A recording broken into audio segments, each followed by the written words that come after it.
everyone. Thank you, thank you.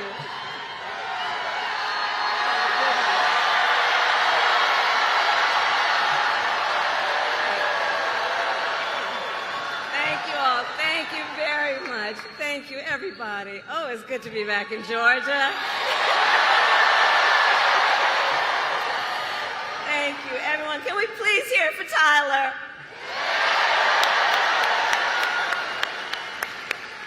I want to thank Tyler for that incredible introduction. I invited him and several other young entrepreneurs to come and visit with me at the White House. And we had a really very long and important conversation about the future of America. And Tyler, you represent the best of our future. Thank you for that. Thank you. And please give it up for Quavo and Megan.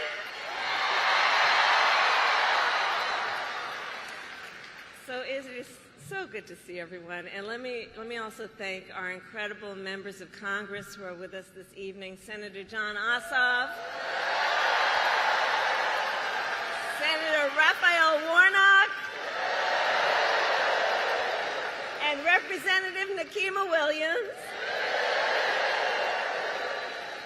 To Mayor Andre Dickens, thank you for welcoming me back to Atlanta.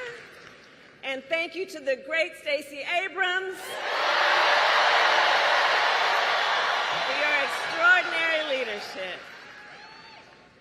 So, Georgia, it is so good to be back, and I am very clear. The path to the White House runs right through this state. And you all helped us win in 2020, and we're going to do it again in 2024. Yes, we will. Yes, we will. So let's get right down. So I'm gonna get into some business now. Okay, I'm gonna get into some business now. All right. So Georgia, as many of you know, before, and have a seat if you have a chair.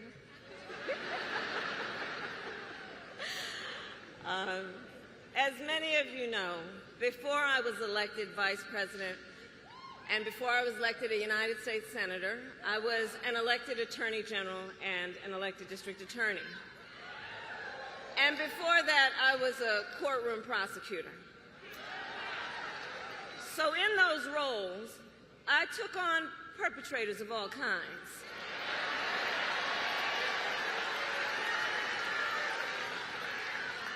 Predators who abused women, fraudsters who ripped off consumers, cheaters who broke the rules for their own gain. So hear me when I say, I know Donald Trump's type.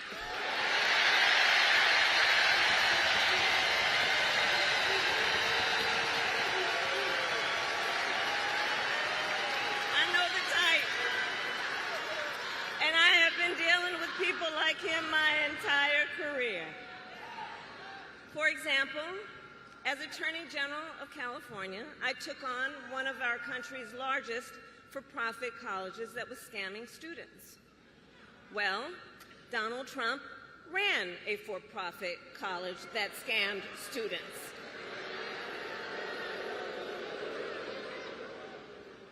As a prosecutor, I specialized in child sexual abuse cases and sexual abuse cases.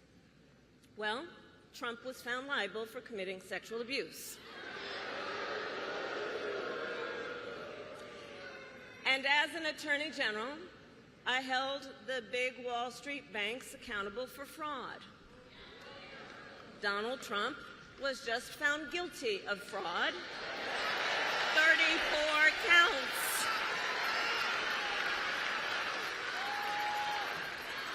So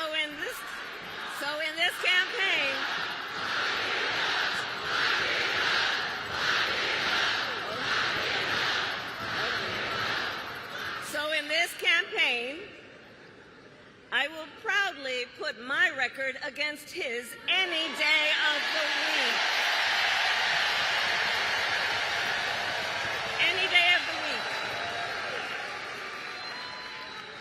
including, for example, on the issue of immigration. So I was the Attorney General of a border state. In that job, I walked underground tunnels between the United States and Mexico on that border with law enforcement officers. I went after transnational gangs, drug cartels, and human traffickers that came into our country illegally. I prosecuted them in case after case, and I won. Donald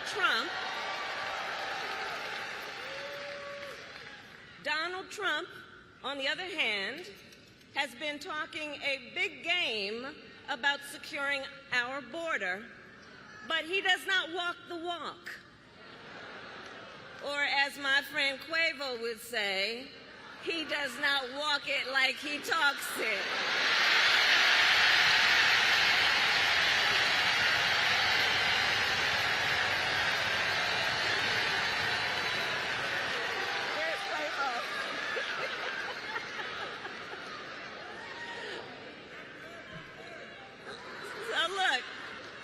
Administration worked on the most significant border security bill in decades. Some of the most conservative Republicans in Washington, D.C. supported the bill. Even the Border Patrol endorsed it. It was all set to pass. But at the last minute, Trump directed his allies in the Senate to vote it down.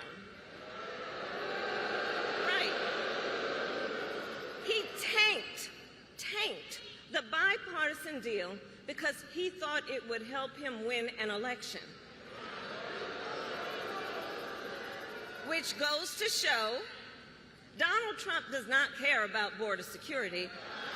He only cares about himself.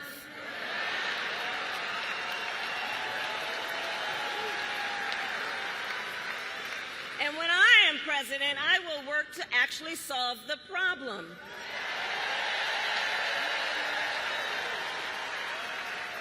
So here is my pledge to you.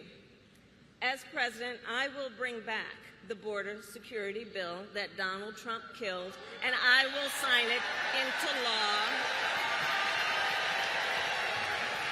and show Donald Trump what real leadership looks like.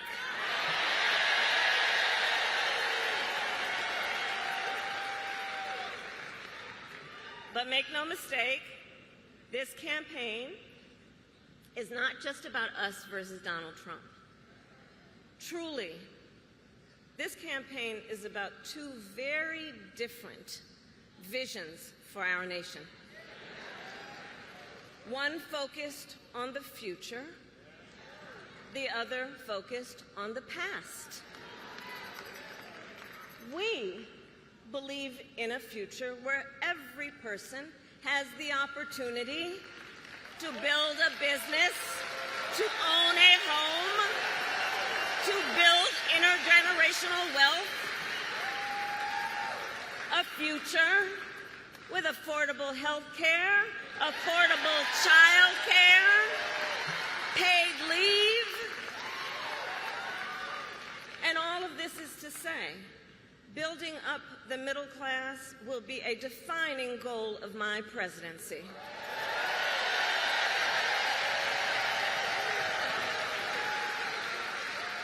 Because we here all know, when our middle class is strong, America is strong.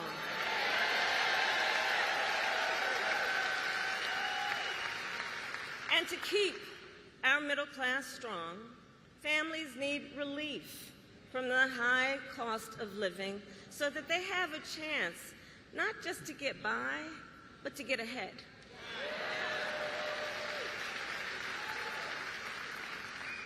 And yes, it is true that by many indicators, our economy is the strongest in the world. But while inflation is down and wages are up, prices are still too high. You know it and I know it. And when we win this election, here's what we're going to do about it. On day one, I will take on price gouging and bring down costs.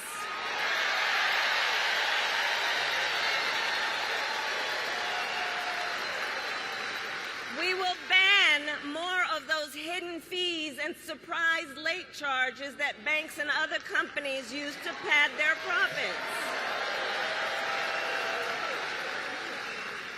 We will take on corporate landlords and cap unfair rent increases.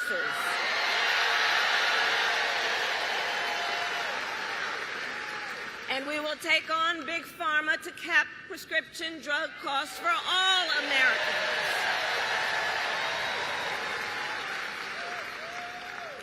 Our plan will lower costs and save many middle-class families thousands of dollars a year.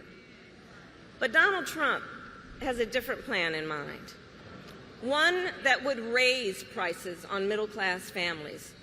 Just look at his Project 2025 agenda. I take it you've seen it. Project 2025 is a plan to weaken the middle class. Be clear. And Donald Trump intends to cut Social Security and Medicare. He intends to give tax breaks to billionaires and big corporations. He intends to gut our investments in clean energy jobs. He intends to end the Affordable Care Act, to take us back to a time when insurance companies had the power to deny people with pre-existing conditions. You guys remember what that was? Children with asthma, breast cancer survivors, grandparents with diabetes. Georgia, America has tried these failed policies before, and we are not going back. We're not going back. We're not going back.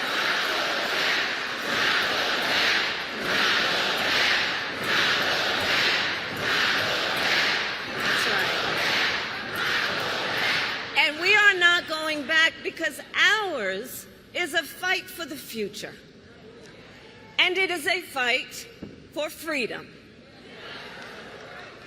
Across our nation, we are witnessing a full-on assault on hard-fought, hard-won freedoms and rights. The freedom to vote, the freedom to be safe from gun violence, the freedom to live without fear of bigotry and hate, the freedom to love who you love openly and with pride,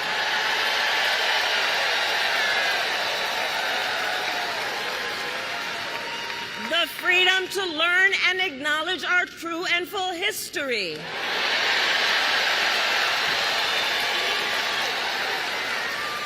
And the freedom of a woman to make decisions about her own body and not have her government tell her what to do.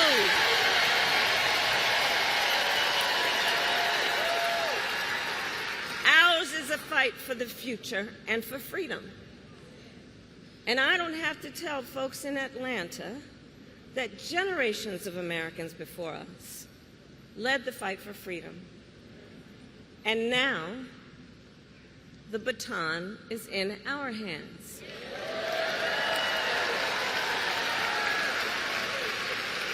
Each and every one of us. And we love our country. We love our country. And I believe it is the highest form of patriotism to fight for the ideals of our country.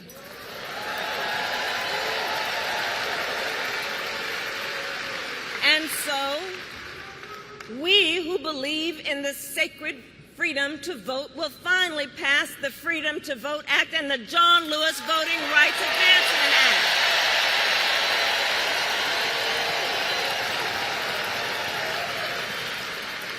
We who believe in the freedom to live safe from gun violence will finally pass universal background checks, red flag laws, and an assault weapons ban. We who believe in reproductive freedom will stop Donald Trump's extreme abortion bans, and when Congress passes a law to restore reproductive freedoms, as President of the United States, I will sign it into law.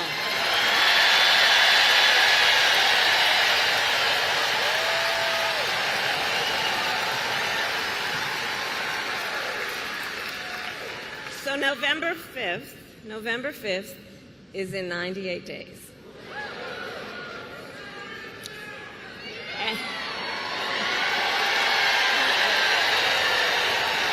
So, in 98 days, and let's level set. Friends, let's level set. We have a fight in front of us. We have a fight in front of us, and we are the underdogs in this race. We are.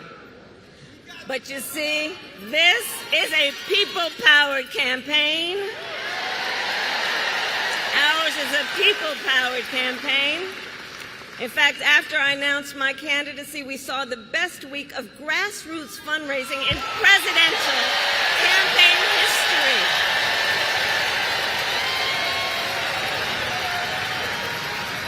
And if you go to KamalaHarris.com, you can help us build on that success.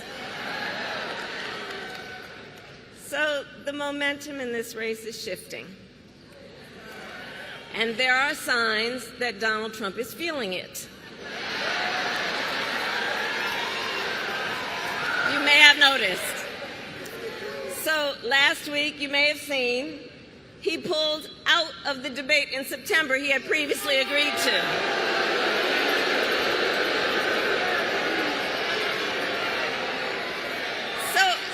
So here's the thing.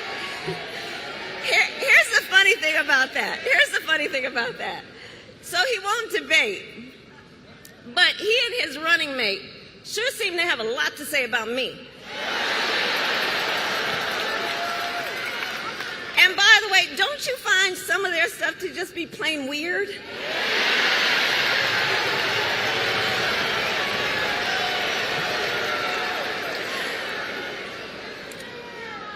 Well, Donald,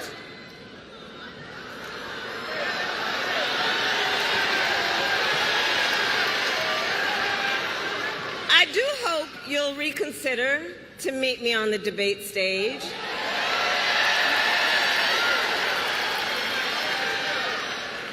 Because as the saying goes, if you've got something to say, say it to my face.